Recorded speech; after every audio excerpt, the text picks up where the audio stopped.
Sometimes your body might betray you, and you may have so much to lose. But if you pay attention and you just take some action, you realize it's all in your mind. It's in your mind, so mind your health. It's in your mind, so mind your health. Your physical is essential, but your mind is super special. So mind your health. Welcome to Mind Your Health, where there is no health without emotional health. My name is Leslie Ann Lyons, and I am your co-host for today. Dr. Atkinson will be joining us via Zoom.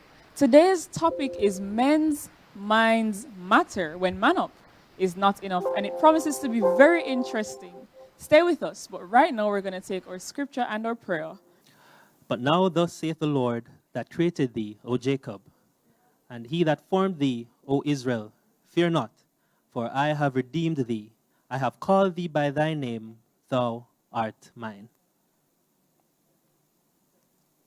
Let us pray. Righteous and eternal Father, we thank you for life. We thank you for another day. We thank you for your mercy and your grace. Father, we thank you for health. We thank you for all the things that you bestow upon us and all the things that you withhold from us in your great mercy and wisdom. Father, as we, your people, go into your word and as we seek to be drawn closer to you, as that you'll continue to be with us, be with the viewership of this program. Help them, Lord, to indeed have health in physical body, in emotion, and in spirit. In Jesus' name I pray. Amen. Thank you for joining us at Mind Your Health today. We have some lovely guests with us, and at this time we're going to ask them to introduce themselves. They're going to tell us their name and their position and their title. You can go ahead. Okay, good evening. Brian Goscott, an educator. All right, thank you very much. And Dr. Winter?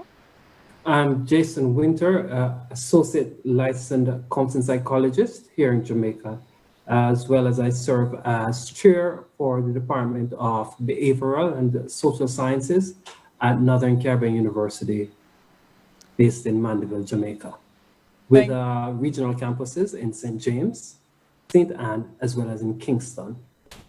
At this time, I'm going to turn it over to Dr. Atkinson. We're talking about men's minds. Dr. Atkinson, tell us a little bit more about why men's minds matter.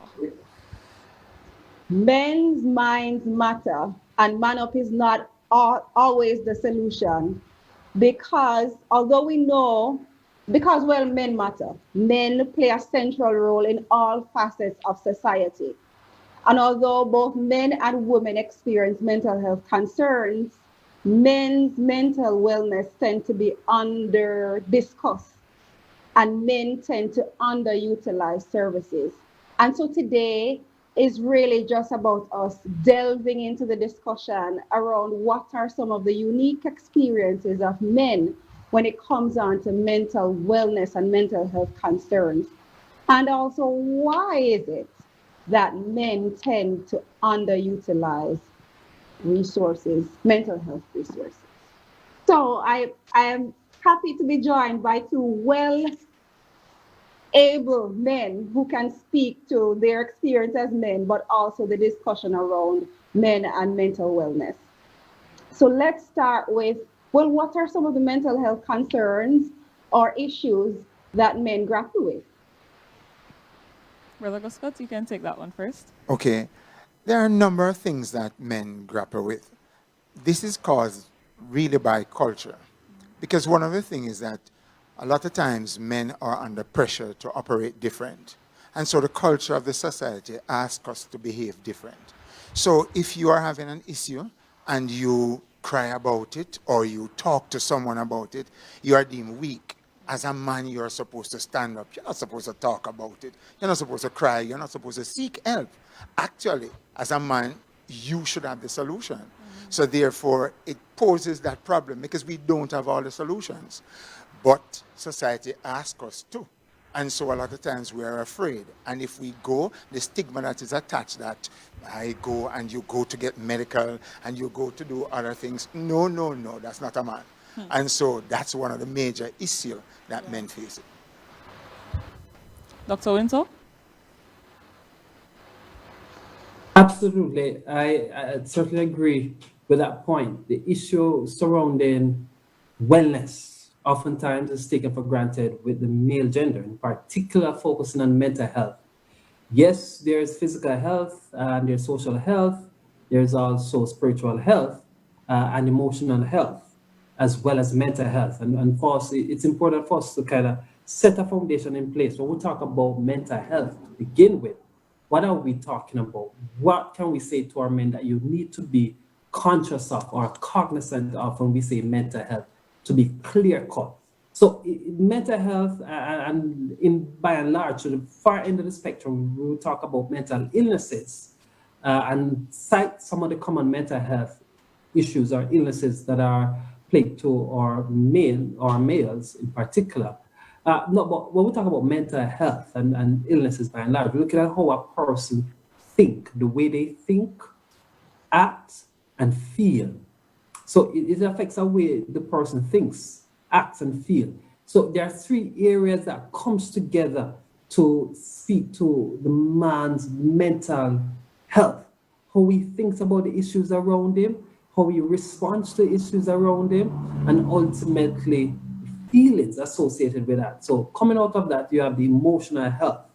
And later on, again, we will explore in quite detail what are some of the areas that we need to be conscious of. But absolutely, the cultural underpinnings is something that we must be aware of. What is our cultural experience and exposure? Do we express ourselves?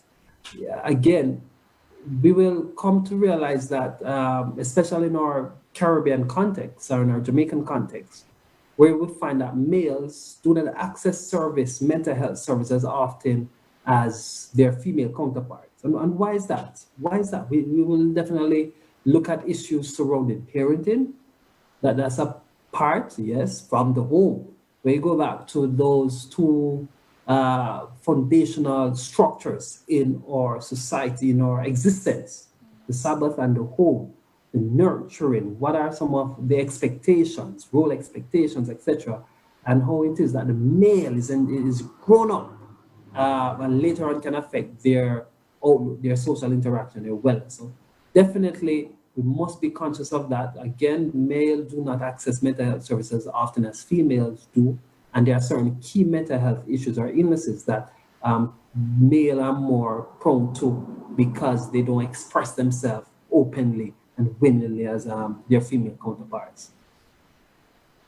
You know, Dr. Winter, thank you for reminding us of those three cardinal elements of mental wellness. How are we able to think clearly? Are we able to process and regulate our emotions appropriately and behave in a way that is consistent with our societal and cultural demands and expectations? So we know that we're functioning well based on how our context defines wellness in those terms. What we know is that men and women experience the range of different emotional concerns, but sometimes it can look very differently from one man to a next man, but also from a man to a woman. Absolutely. You know, I think about it even in relation to how depressive conditions, when I'm having dysphoric or depressive mood, how that might look differently for a man versus a woman, particularly in our Caribbean cultural context. How a man is more likely to present to their physician with the somatic complaints consistent with depression. So the headaches, the sleep disturbance, the sexual dysfunction, as opposed to the affective components of depression, which is the dysphoric mood, the suicidal thoughts, the feelings of worthlessness. But that's interesting too, because even though men are more likely to endorse the somatic concerns and to endorse more irritable as opposed to depressive mood, that men are also more likely to complete suicide. Absolutely. Again, I'm sure the data will tell us women will make much more attempts at suicide, but our males are more successful in terms of the format they choose. And oftentimes there's almost no going back. There's the time between detecting that this act was attempted and the outcome is very minimal in a male counterpart. And certainly, we say and can appreciate in mental health, suicide is absolutely a call for help. Whether or not the person realize that they say, want to help, it's a help to the observer, and whatever we can do to reach out and intervene as best as possible, it is crucial. That's interesting. At this time, though, we are going to pause our conversation and we're going to get some thoughts from some folks to see what they say about how they take care of their mental health. So at this time, we take the Vox Pops. Do you think mental health is important? And as a male, how do you take care of your mental health? So firstly, yes, mental health is important. And secondly, as a male concerned that I'm sports oriented, the best thing to do, play football. It keeps your mind at ease.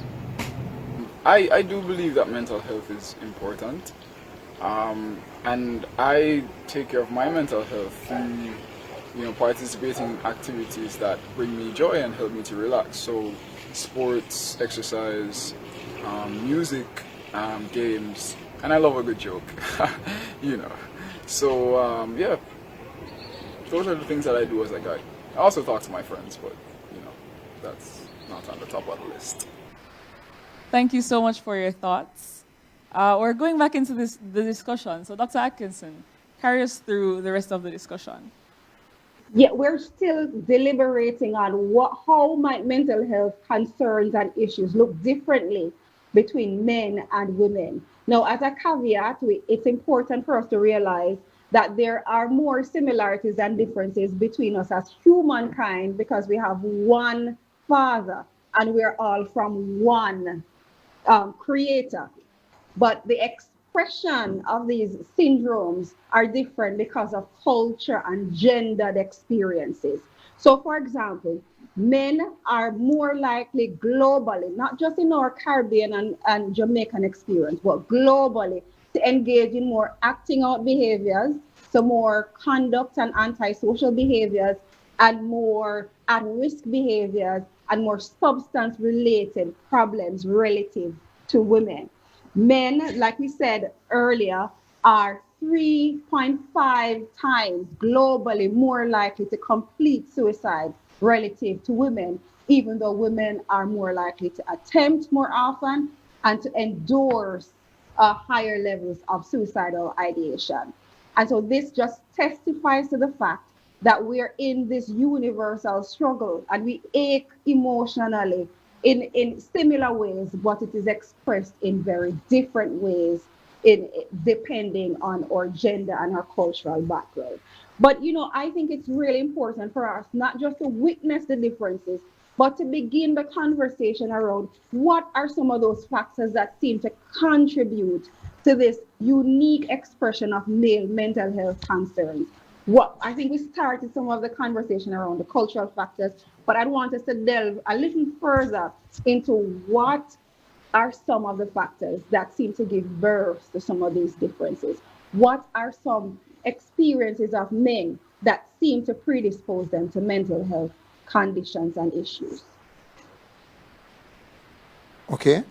As I mentioned earlier, culture, but as someone in the educational system, when you look at a school system that we have, 80%, as the data will show, that 80% of the teachers in the classroom, they are female.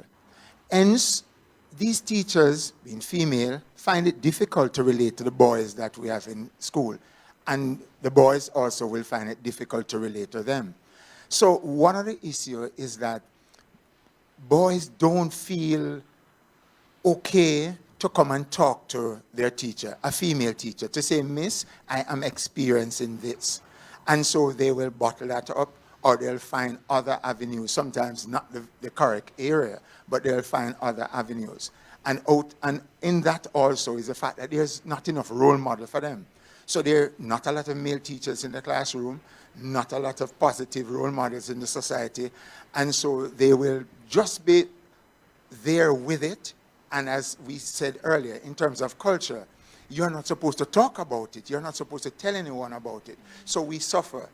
And so even peer pressure, because even other male will look at you if you start to say something. You behave like a girl. A girl behave that kind of a way. So even from the other males, you find that kind of a pressure also. Okay. Dr. Winter? Definitely, solid points there. Again, for our males, like the parenting from the home, one of the fundamental building blocks of a society, the home, exposure, role assignments. What are those like? Is there a sense of equality in the home? I know to our spiritual outlook, where the male are serving as priest, protector, and provider, how much of that is instinctually instilled in the early developmental age of the male? So priest, provider, and protector. They will probably send the females out to school and say, all right, young man, you want to be a man, you want to have your own, you need to have money in your pocket. How do you get money in your pocket? You begin to develop in your working skills. And so certain type of occupational sources is pushed on the man to go and look work versus developing yourself academically. Because one of the crucial things we'll come to appreciate in society, no matter at what point we start the race, but we continue that race, but we will realize that education, true education too, is one of those liberating tools for any male to advance throughout life, to accomplish your goals, stage by stage, year by year, you name it. So the role assignments, the need to acquire a sense of independence, even as young as we are. From adolescent, you find that males will seek to do odd jobs around the yard, around the community, and in many instances, choosing to opt out of school to find occupation that they can generate an income. So again, going back to the peer pressure, a solid point shared by our guests there, how they internalize what is happening around them, the poor role modeling, and substance use. Again, how easily it is to access various psychoactive substances, albeit substances that they smoke or consume orally by virtue of drinking or so. So access to these substances as a way of fitting in again. What does the popular media say? Is it good to have drinking alcohol or smoking nicotine, drinking caffeinated beverages, consuming marijuana? What does the popular media say? So that fitting in, even from the adolescent standpoint, and does impact the male ability to advance in society and in life, academically, socially, as well as spiritually. So, and a number of factors interplay in there, but just to cite a few just now. Okay. I heard a lot of what both of you said, and it sounds kind of like expectations play a big part of the reason why men feel so much pressure. Yes. Yeah. You wanted to say something else, Brother Guskus? Agreed with you. And also to add that, apart from that pressure, and as I said, not just from females, but from males as well. And so because of that pressure, they sometimes, as my colleague just said a while ago, they get into other things. So what we see, and as data will say, apart from the primary level, between high school, university, if you have the cohort starting, the number of females will continue, or most of them will complete, where you'll find a number of the men will just not complete. So whether it is high school or college, we don't complete. So education is also a critical part of it. Dr. Atkinson. I think it really is a matter of how masculinity is defined, and how as a church we have such an important role in challenging these gendered roles and these mores that can lay the foundation for some of the dysfunction that we see expressed in our country and in our region. We have the blueprint of scripture that talks about the holistic wellness that God invites the original man and all subsequent men to embrace, you know. But there is a counter culture that says that men do not feel, like they're automatons. They don't feel, and the only feeling that is appropriate is anger.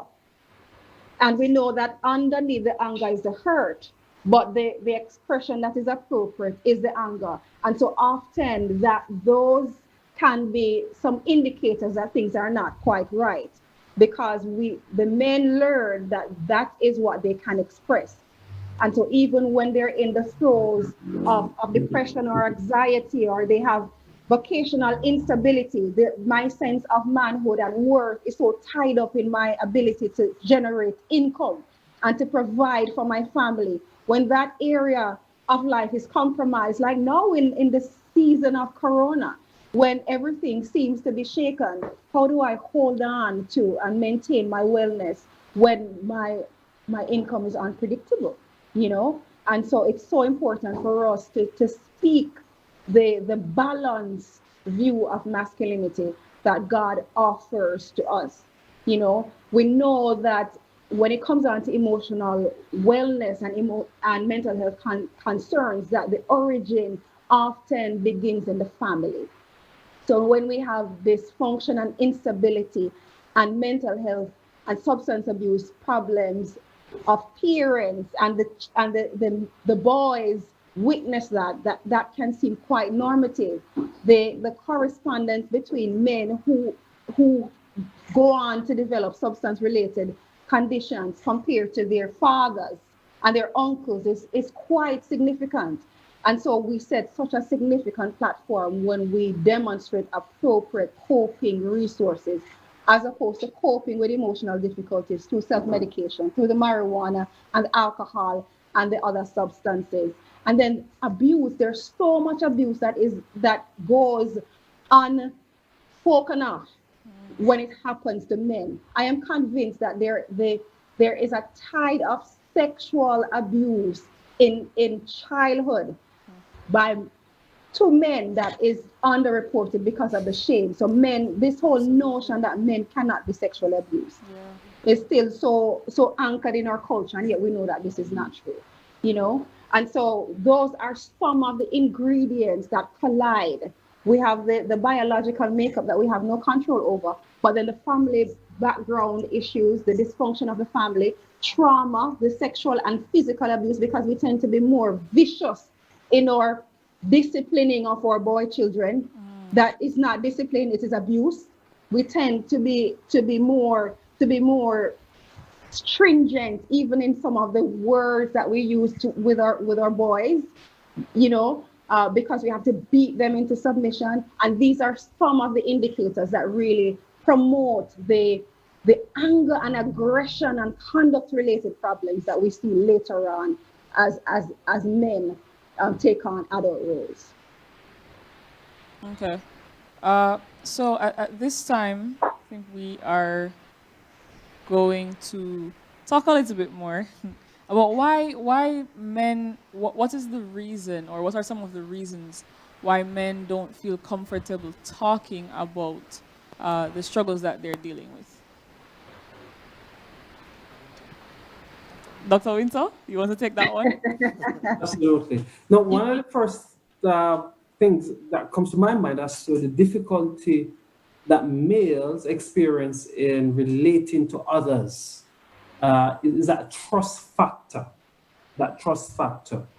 Can I confide in someone who I know will not expose me, will not think, what?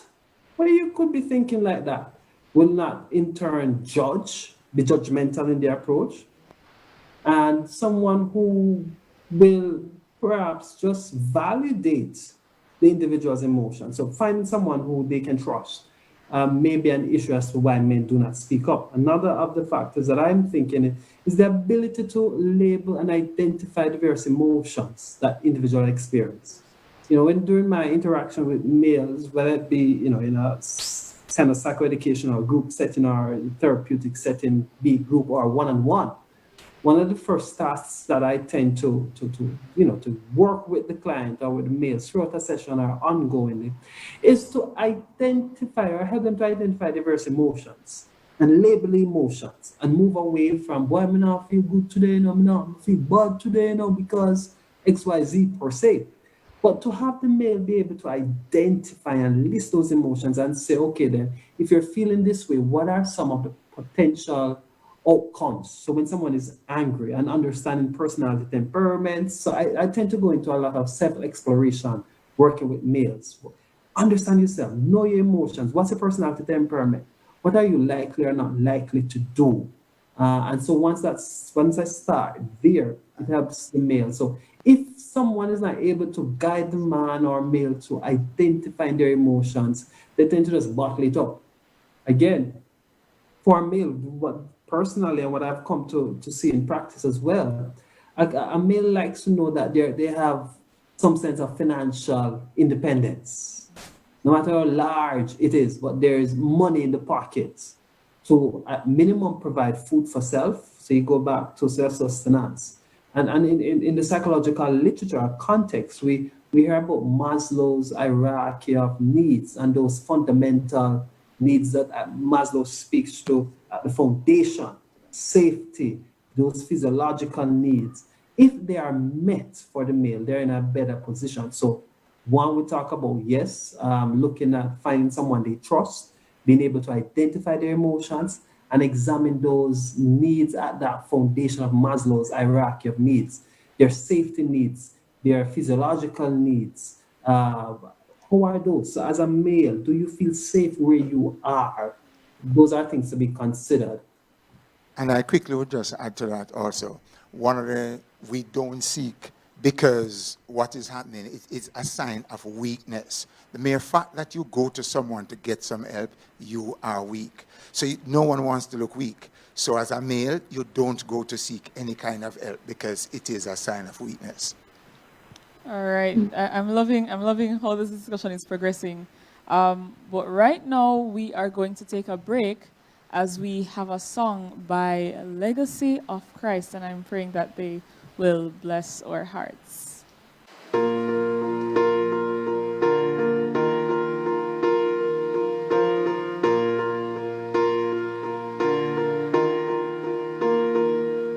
He became sin, who knew no sin, that we might become his righteousness. He humbled himself and carried the cross. Love so amazing, love so amazing. Jesus Messiah, name above all names, blessed Redeemer, Emmanuel, the rescue for sinners, the ransom from heaven, Jesus Messiah, Lord of all.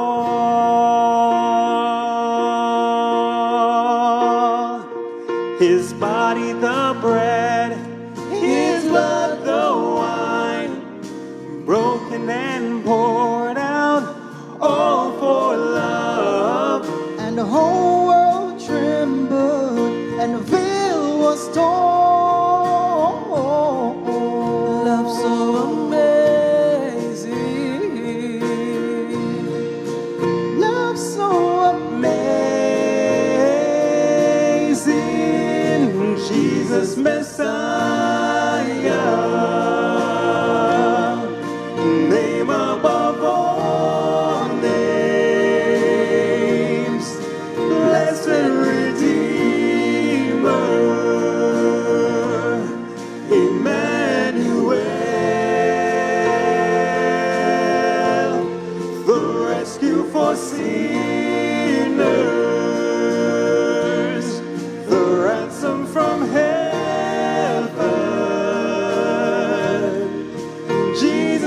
Messiah,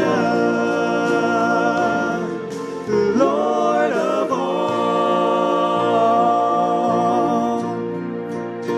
All our hope is in you. All our hope is in you. All the glory to you, God, the light of the world, Jesus Messiah. Name above all names, blessed Redeemer, Emmanuel, the rescue for sinners, the ransom from heaven, Jesus Messiah, Lord of all, Jesus Messiah, Lord of all,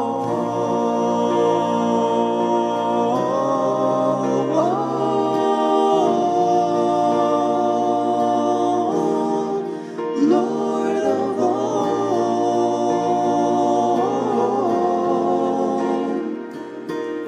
you're my Lord of all.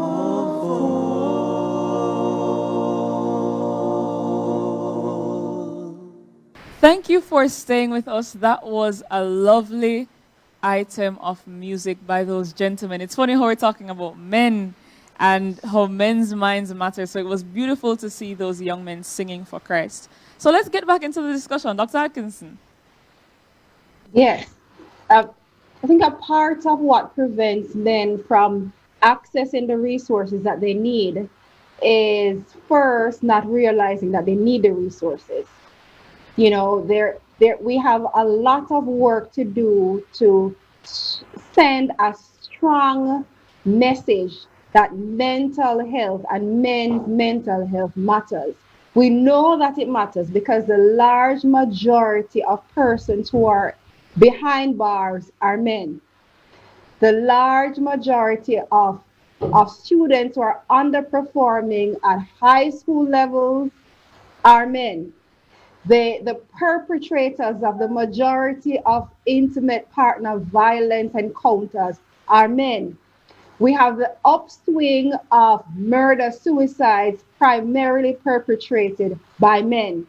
Now, men are doing some excellent things on other fronts as well. And so this is not to paint a picture of men as only perpetrators. Right. But what a gift it would be if we were able to intersect and provide intervention so that men are able to thrive and excel at all levels of society in all the different capacities.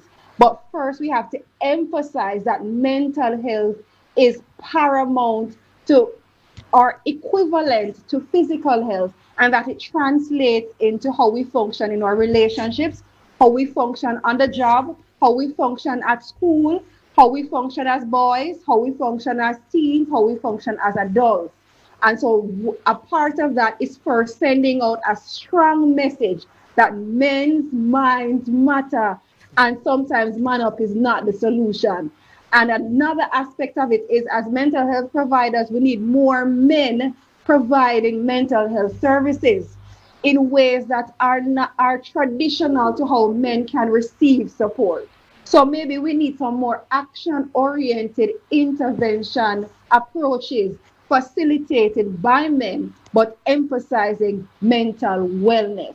Because the caregivers, most of the homes are women-headed. Most of the teachers are women.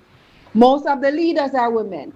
And so we need more mentors and models of men who are succeeding, men who are having healthy families and and demonstrating appropriate cognitive functioning and the range of emotions, not just anger, so that boys and men at all different levels of society can experience balanced and holistic and godly masculinity. Yeah, Dr. Winter? Solid points being shared there, absolutely. Again, that mentorship,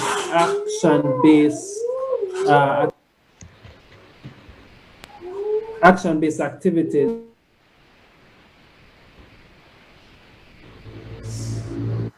Sorry, Dr. Yes, you hear me? Good. Action-based helping our males. That mentoring is a powerful concept too, because a lot of times our males don't realize that there are other males who are doing well in all areas of life, in all areas of wellness. And again, if they don't see it, they may think it does not exist. And truth be told, it does exist.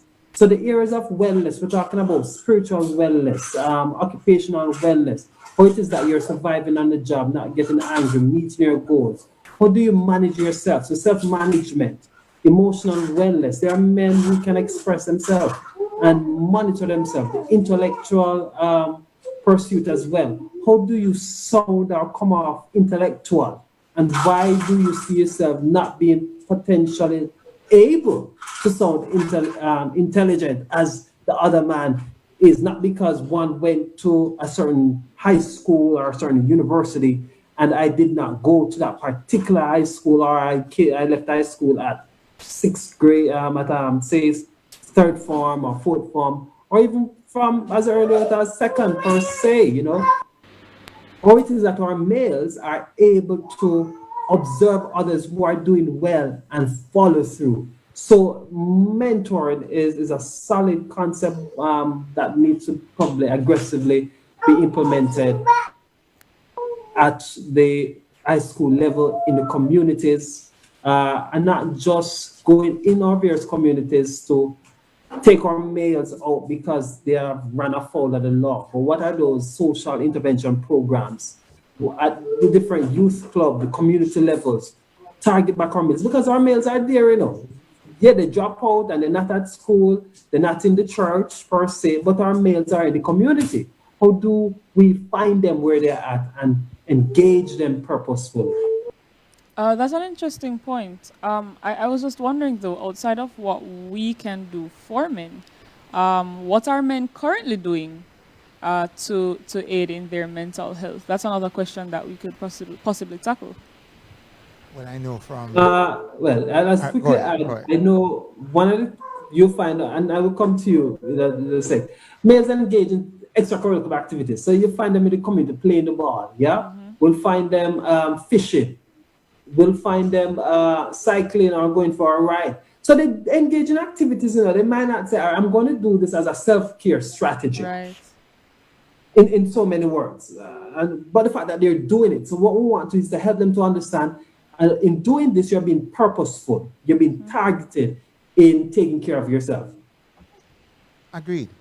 But I want to just step back a little in terms of educating our males as well, because we need to let other men know that it is normal to have challenges. It is normal to have difficulties, because a lot of times, you know, persons think that it is unique to me to be going through this struggle and something must be wrong with me, or I did something wrong or something like that.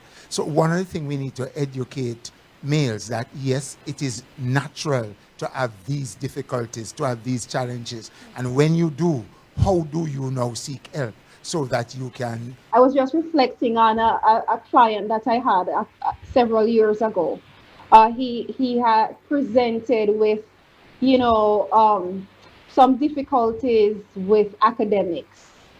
And because sometimes, you know, how men enter the help-seeking space might not be the substance of, or even the most concerning thing, but it's whatever gets them through the gate, you know? And so that's another thing that as a church, as family members, as friends, we have to be wide open to talking to men and with men about anything that men will talk about. You know, because having a supportive space will open up the avenues for conversation about anything. And if we can talk about anything, then we can talk about hard things which means that we can talk about emotional things. I remember as we developed rapport and he became more comfortable, a male family member who had violated him over several years, and it had been a secret, and it had interfered with his ability to be romantically connected with his partner, and had, because of the content of the coursework, had made studying and progressing more and more challenging. And so it's this whole conversation around make normalizing struggle. Like, if we live long enough, we're going to struggle. And so it is very simplistic for us to tell our men that the way to be strong is to not feel anything, because what we're preparing them to be is machines that are disconnected from everything that is around them, and ill-fitting them for parenting, for being a spouse, for being a good colleague, for any kinds of connection. But men are doing some good things as well. Men know how to form connections so that they can defeat the other football team. They know, or the cricket team, the basketball team. They know team building. And so, since that is already endemic in male culture, it's how to utilize that capacity, that tendency to be drawn in that way, that we can, how to use that in a way to open conversations around mental wellness and emotional wellness. And it doesn't have to start heavy and deep, because any talk on this topic that is so sensitive in some spaces can be quite useful. Okay. At this time, we are going to take a break, as we will continue our conversation when we get back. But right now, we're going to have another song from Legacy of Christ.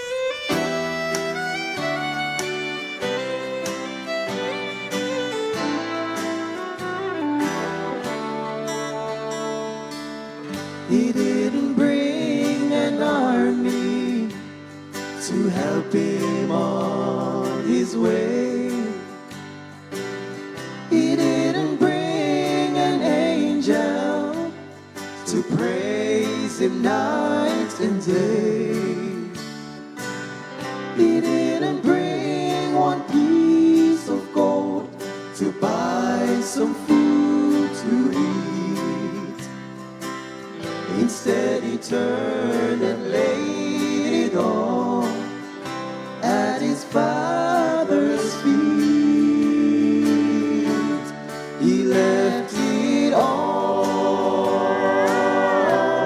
to rescue me.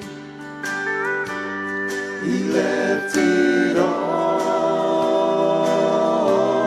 to die on Calvary. He left it all. Not one comfort did he bring. Not his robe, not his crown, not 10,000 bowing down. Not one piece of jasper wall. He left it all.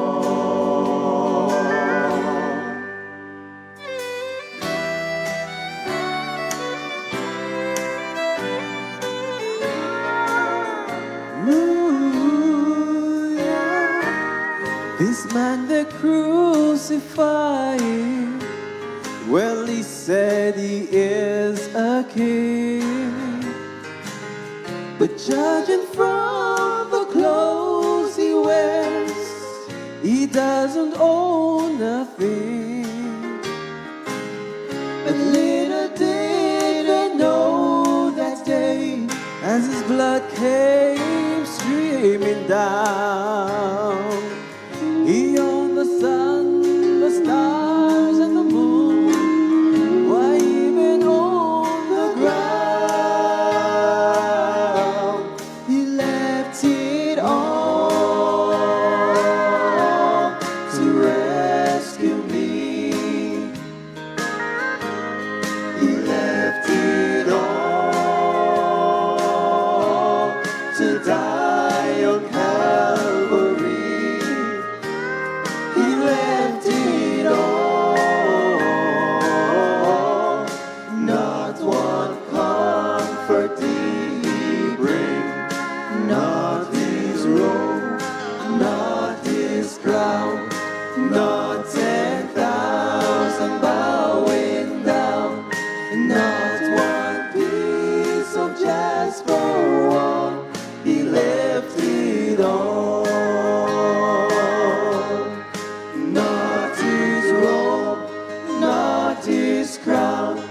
not 10,000 bowing down, not one piece of jasper wall. He left it all.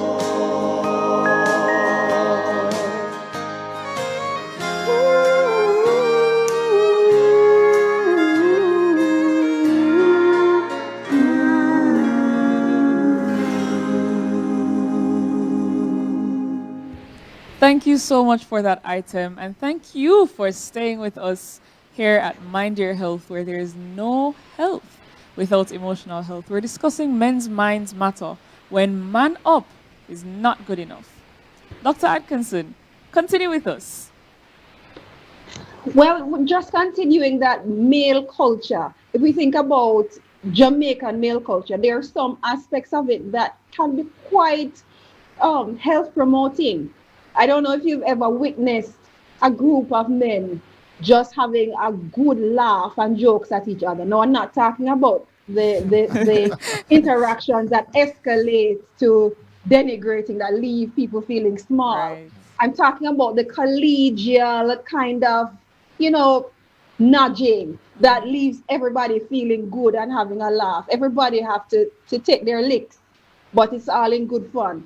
Humor is a medicine. The Bible talks about a merry heart being a medicine. Yeah. And so there also in male culture is that capacity to just laugh and be the center of the butt of the jokes, but not take yourself so seriously. And that can really be very helpful as we grapple with the realness of what life can bring. Because we know that humor, the ability to take things easy, to not take things so seriously can be just what we need in some seasons.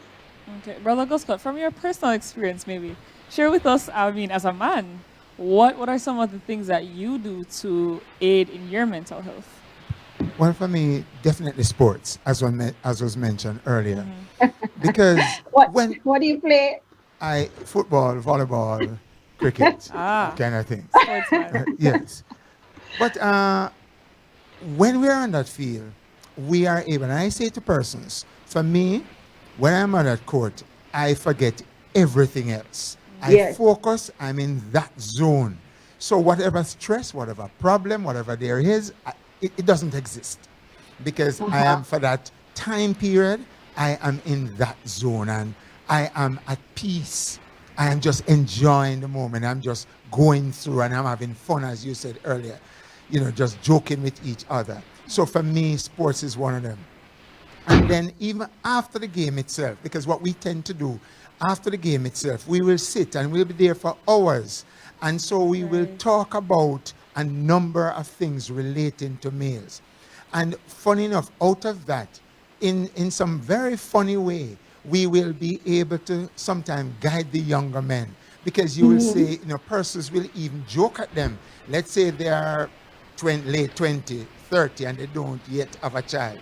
It will become a joke. But then someone will step in and say, my friend, don't let us pressure you. Don't get a child until you are ready. And so even amidst all of that joking and all of that kind of a thing, persons will be very level-headed to say, listen, we're just joking here, sir. Wait until you are ready. You make that decision. So those are avenues that that I find personally. Again, it's still game, but a lot of Jamaican men love domino. Yeah. And so they sit around that domino table from 10 o'clock in the night. And the woman may not see them until the next morning because they're just there. And so as a woman, sometimes you'll get jealous. Why is he so in love with this domino game and he's spending hours at this? But that also is an avenue of escape and where persons are able to find themselves and to just, be there and be comfortable, because that's another thing. A lot of times we don't speak about things because, as Jason earlier said, we don't feel comfortable talking about it. But when we're in that space around that domino table or on that field, we feel comfortable, and so we are able to speak about it. And even if someone wants to seek help, we may not say, I need help, but I'll say, I know someone who is Yes. so and so, and so we'll make it come off as a Yes. joke, but the truth, you'll find other persons who will just chime in and give you some very, very valid solution as to the issue that you have.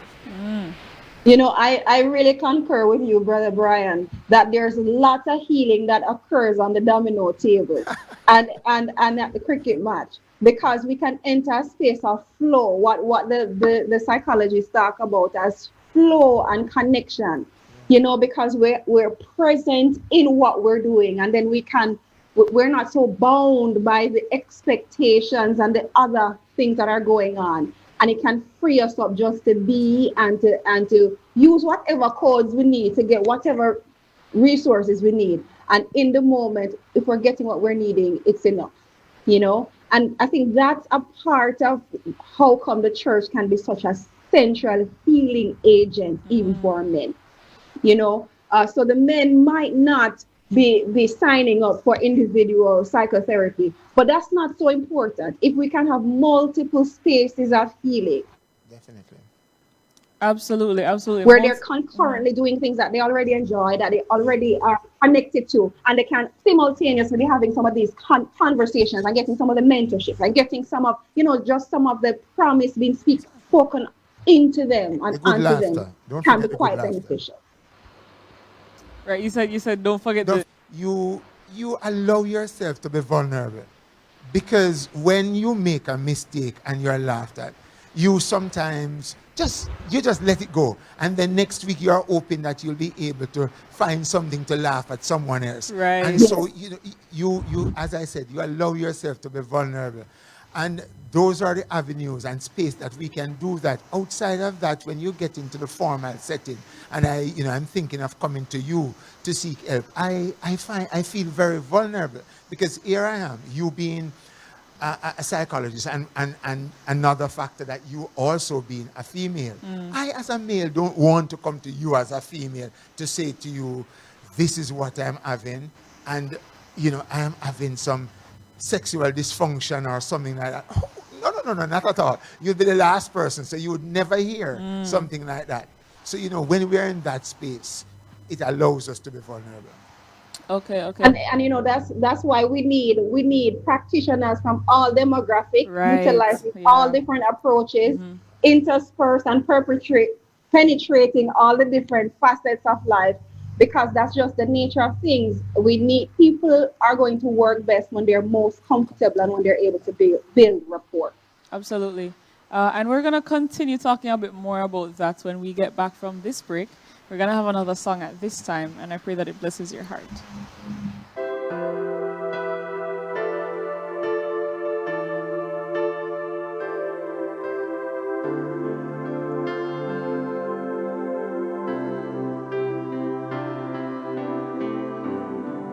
Time measured out my days.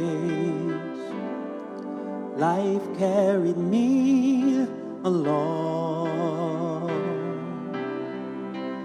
In my soul I yearned to follow God, but knew I'd never be so strong.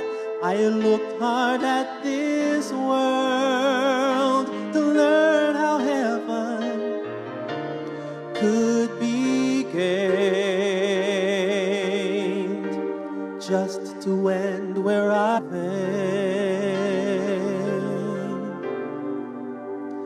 Were it not for grace, I can tell you where I'd be, wandering down some pointless road to nowhere, with my salvation up to me. I know how that would go.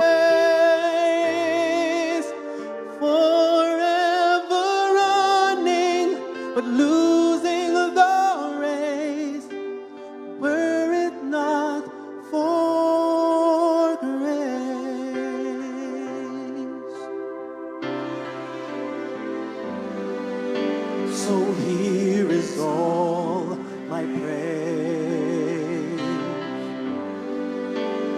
express with all my heart.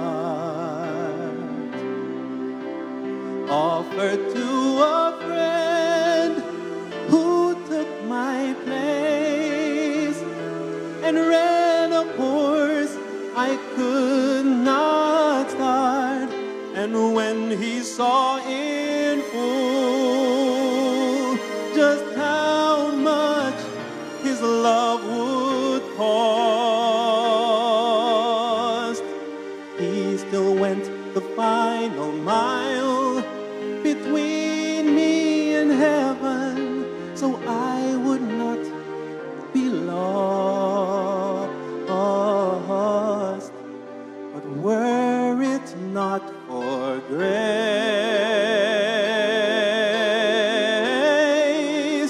I can tell you where I'd be, wandering down some pointless road to nowhere, with my salvation up to me.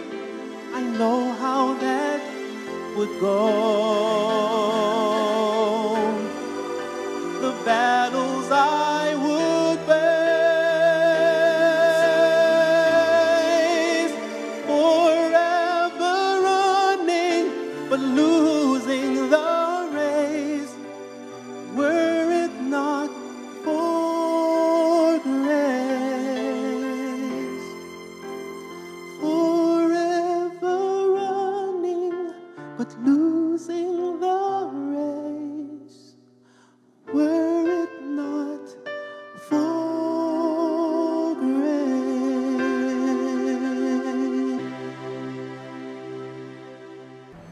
Have you ever felt like you've been in a situation where you were struggling to forgive someone because of something they did to you? This book is just for you, The Healing Power of Forgiveness by Sharon Platt MacDonald. She helps us to understand the process of forgiveness and how we can overcome. She says, "My first step in the forgiveness process was to realize that my life was bigger than that single incident. It did not define my existence. I then had to decide what I wanted to do with the memory and how I would react each time it came to mind. If I wanted to be relieved of the hurt and not continue to feel resentful, I would need to think differently about the individual. I realized that I was focusing more on the individual instead of my reaction and the choice I had in deciding how I would respond. So instead of the negative thoughts I would have whenever I was reminded of the person, I thought rather of how to temper my response." In this book, she tells us stories, gives us examples of herself and others who've been in similar situations struggling to forgive someone because of something they did.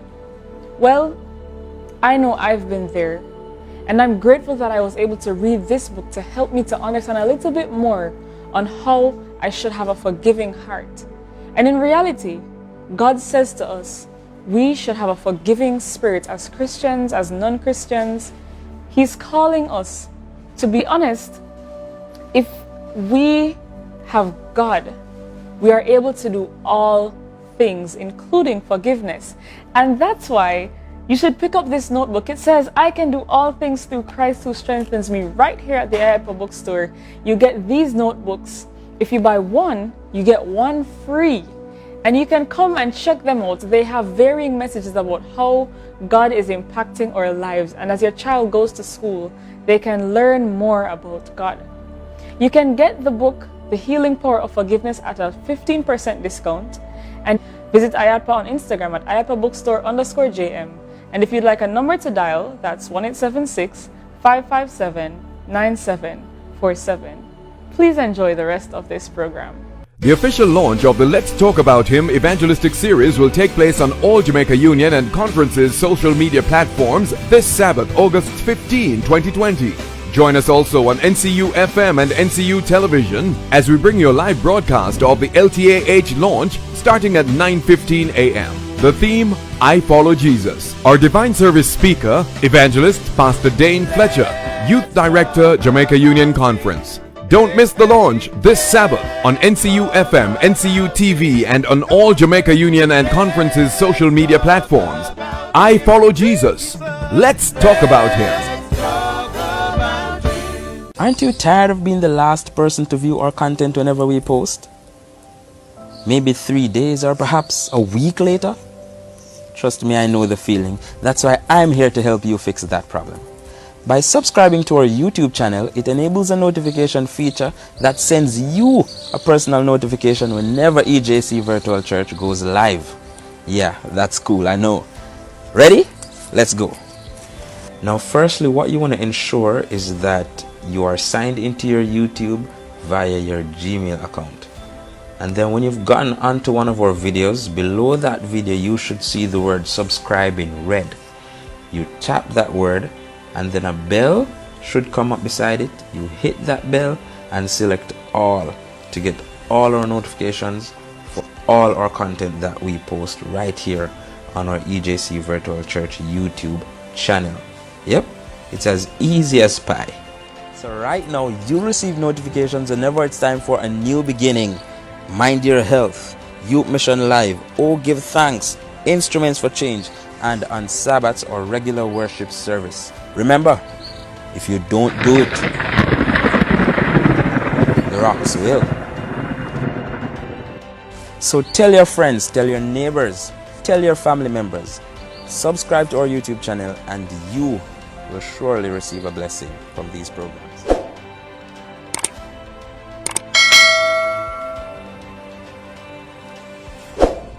Thank you for staying with us at Mind Your Health, where there's no health without emotional health. We're having the discussion about men's mental health today. And it's been a lovely conversation so far. I'm enjoying it. We're going to just get right back into that. Dr. Atkinson, take us into that wrap-up segment of our discussion. Well, you know, I just think we need to be practical people. What can we do as the women with significant men in our lives? You know, let me share an experience with you. Well, I was going to say I'm not sure how my father will respond to this, but he might not watch this anyway. You're hoping. I remember as a child, my father is very controlled, a loving, caring soul.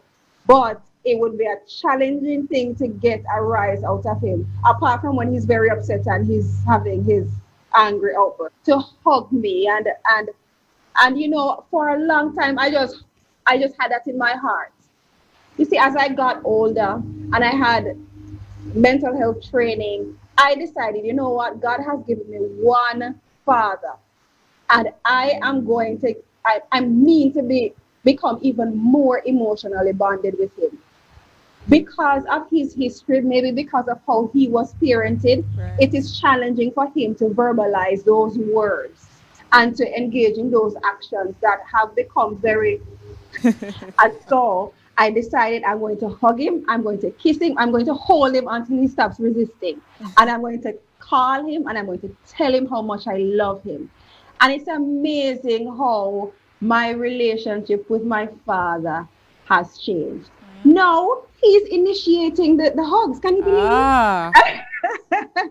And he still will not quite say I love you, but when I say I love you, he will, you know, say an approximating response. And my mother is similar. So, you know, the Caribbean Jamaican way is to show love through action. But I think there's a benefit to showing love in words as well, and actions and affections.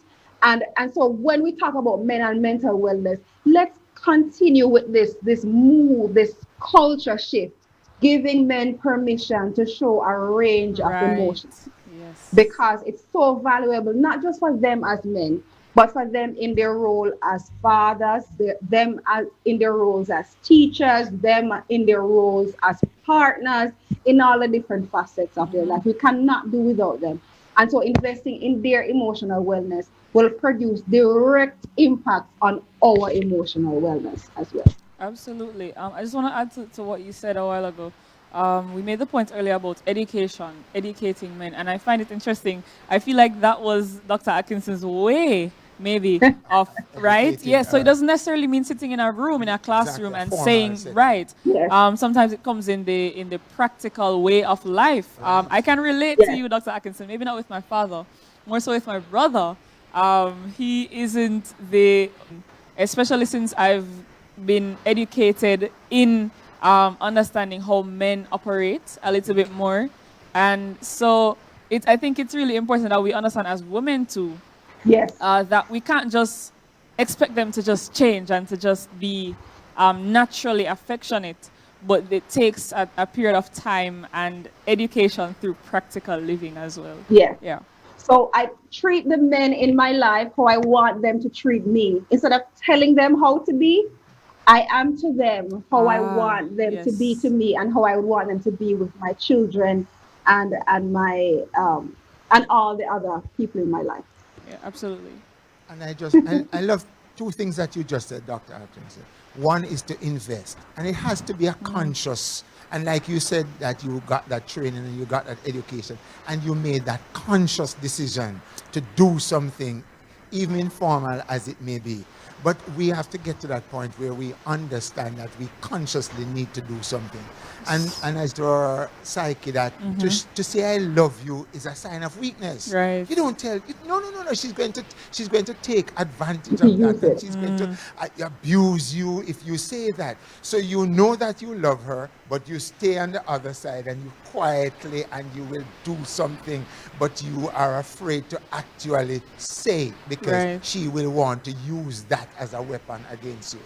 And again, educating, as the host just said a while ago, in terms of educating the females to understand, it's going to be a difficult one, but to understand, how we think. And that sometimes, as you said, don't talk to us, don't keep telling us what we ought to do and what we should do and how it should be done, and this is what you're talking to, and the talking to, and the talking to. Not gonna work. Appreciate that honesty. Just before we close, what would you say maybe to a young man who is trying to find his way, who is searching for the best outlet for him, best use some outlets to self-care for him? For me, one of the first things is to let him know that, listen, it is normal to have challenges or to have certain feelings. So you are not alone. So that's the first thing. This is normal. As a human being, you're going to have challenges, you're going to have issues, you're going to have difficulty. Then not to prescribe, but to find out what he likes. And so if he says that he likes this or he likes that, to find some avenue along that way. So if you love sports, what sports you play? And if he's saying that I'm not really playing, I'm not in any team right now, I'll try to get him involved in that. Okay. So if he likes to go to do this, or as Dr. said earlier, in terms of going fishing or if something like that, to find that kind of an avenue for him. So I may not tell him to do this, but just to create and to find that kind of an avenue for him to use that as an outlet and to even to educate himself. Lovely, lovely. Dr. Atkinson, your last thoughts for us today. Well, nobody has to suffer in silence. Not for a moment. There are too many resources available. And isolation is the enemy. Get connected. Get connected to, as suspicious as we tend to be with each other, God has placed so many people in our lives who are just waiting to be a resource and a support to us. And so get connected. Get connected to somebody at church, somebody in the community. If you have any questions, generally not sure where to turn, you can email me, dratkinson@talkingcure.org, because .net, what is important is that nobody suffers in silence. Talk to somebody, because all too often, in a moment of desperation, on an impulse, we make these final decisions around a temporary problem. But you don't have to suffer in silence. You can have a mental health issue and still lead a fulfilling, satisfying life because health is available. Men's mind matter, and man up is not always the solution. Absolutely, absolutely. Thank you so much for joining us, Brother Guscott and Dr. Winter, who joined us earlier. We really appreciated your insights and your input in our conversation. And as always, there's no health without emotional health. So men, as you go through your days, your life, be sure to ensure that you are taking care of your mental health. If you haven't yet subscribed, please go ahead and do that right now. Scroll down a little bit and you'll see that red button that says subscribe. Click on that button and then a bell will come up, which you'll click on and select all so that you're always notified when we go live with EJC Virtual Church.